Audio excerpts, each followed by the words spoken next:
The New York Knicks have finally broken through the concrete ceiling that's hovered over the franchise for a quarter of a century. On Friday night, inside a raucous Madison Square Garden, the Knicks delivered a seismic statement that echoed far beyond 7th Avenue. With a stunning 119-81 demolition of the defending champion Boston Celtics in Game 6, the Knicks clinched their first Eastern Conference Finals berth since the year 2000. Let that sink in. A 25-year wait ended not with a whisper, not even with a fight, but with a 38-point beatdown so thorough it felt like basketball vengeance, scripted by a playwright with a flair for the dramatic. The Garden erupts. A city on fire. New York hasn't felt a basketball buzz like this since Bill Clinton was in office. As the clock ticked down and the final seconds bled away, it wasn't just the players who were celebrating. Madison Square Garden itself was pulsating. The energy was electric, the roars deafening, and the long-suffering fans jubilant. On Celebrity Row, Ben Stiller and Lenny Kravitz shared a euphoric embrace, mirroring the unbridled joy of a city starved for playoff glory. The Knicks led by 27 at halftime, 64-37, and never looked back. That lead tied their largest halftime cushion in a playoff game during the shot clock era.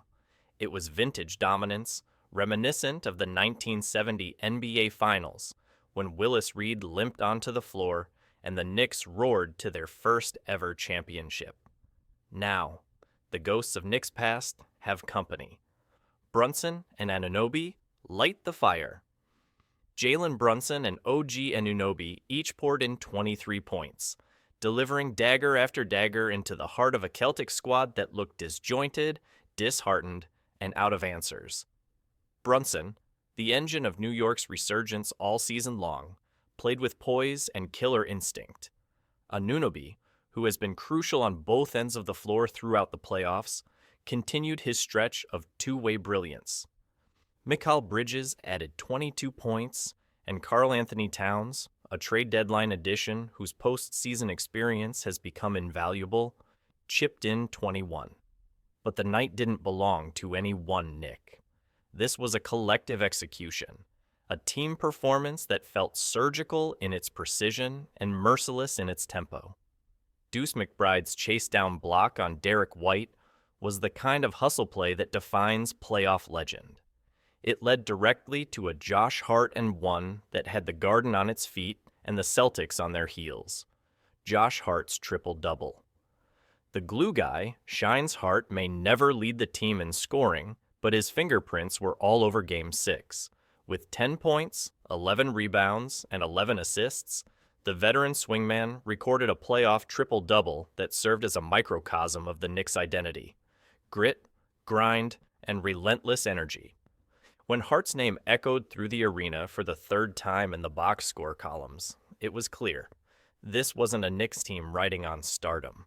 This was a unit that brought its lunch pail, made the extra pass, took the hit, and got right back up. Boston collapses. Under the weight for the Celtics, this was a historic implosion.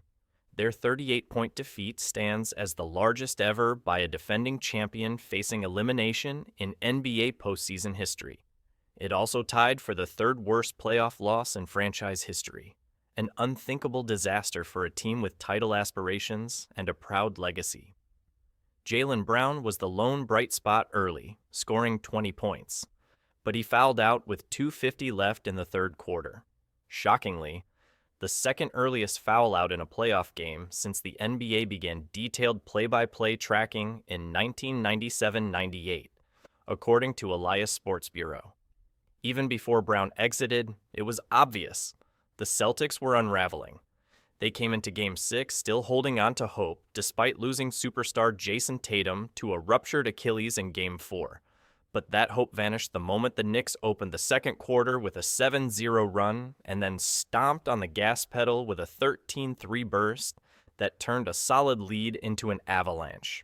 By the time Boston coach Joe Mazzulla pulled his starters with a full quarter left to play, the score was as lopsided as the morale on the Celtics bench. End of a reign. Rise of a revolution.